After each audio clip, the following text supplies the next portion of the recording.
ମୁଁ ଆପଣଙ୍କୁ ଶିଖାଇବାକୁ ଚାହୁଁଛି ଈଶ୍ୱରଙ୍କୁ ଆମେ ସ୍ମରଣ କରିବା। ଆପଣ ଯେଉଁଠାକୁ ଗଲେ ବି ସଂସାରର ବାହାରକୁ ଯାଇପାରିବେ ନାହିଁ।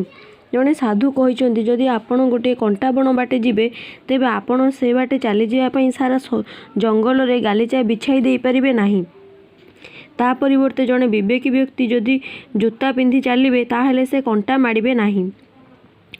ଆଉ ଜଙ୍ଗଲ ସାରା ଗାଲିଚା ବିଛାଇବା ଦରକାର ନାହିଁ। ସେହିପରି ଆମେ ନିଜକୁ ଏପରି ସୁରକ୍ଷିତ କରି ରଖିବା ଯେପରିକି ଆମକୁ ବିଷୟର ସଂସର୍ଗ ପ୍ରଭାବିତ କରିପାରିବ ନାହିଁ।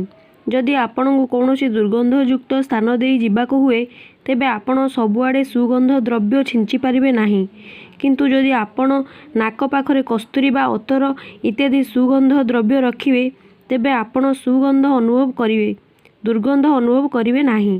ସେହିପରି ଆପଣ ସର୍ବଦା ଭଗବାନଙ୍କର ନାମ ମାନସିକ ଜପ କରନ୍ତୁ ଓ ତାଙ୍କ ସ୍ମରଣରେ ସର୍ବଦା ନିଜକୁ ନିଯୁକ୍ତ ରଖନ୍ତୁ ବା ସ୍ମୃତିପଟରେ କେତେକ ମହାନ ଆଦର୍ଶ ରଖନ୍ତୁ। ବେଦାନ୍ତୀମାନେ ସବୁ ବ୍ରହ୍ମ, ସବୁ ସଚ୍ଚିଦାନନ୍ଦ ବୋଲି ସର୍ବଦା ଭାବିବା ଆବଶ୍ୟକ। ଭକ୍ତମାନେ ସର୍ବଦା ସବୁ ରାମ, ସବୁ କୃଷ୍ଣ ବୋଲି ଭାବିବା ଉଚିତ।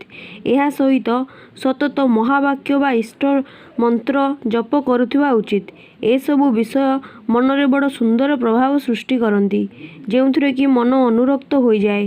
ଏହା ଫଳରେ ମନରୁ ଅନ୍ୟ ପଦାର୍ଥମାନ ଆଡ଼କୁ ଯିବାକୁ ପ୍ରବୃତ୍ତି ହ୍ରାସ ପାଇଯାଏ। କାରଣ ମନକୁ ଏକ କେନ୍ଦ୍ର ବସ୍ତୁ ଧରାଇ ଦିଆଯାଏ, ଯାହାକୁ ଧରି ସେ ସେହିଠାରେ ରହିଯାଇପାରେ। ମନକୁ ସ୍ଥିର କରିବା ବହୁତ କଷ୍ଟ। ଆପଣମାନେ ଯଦି ଚାହିଁବେ ଈଶ୍ୱରଙ୍କୁ ସ୍ମରଣ କରି ନିଜ ମନକୁ ସ୍ଥିର କରିପାରିବେ।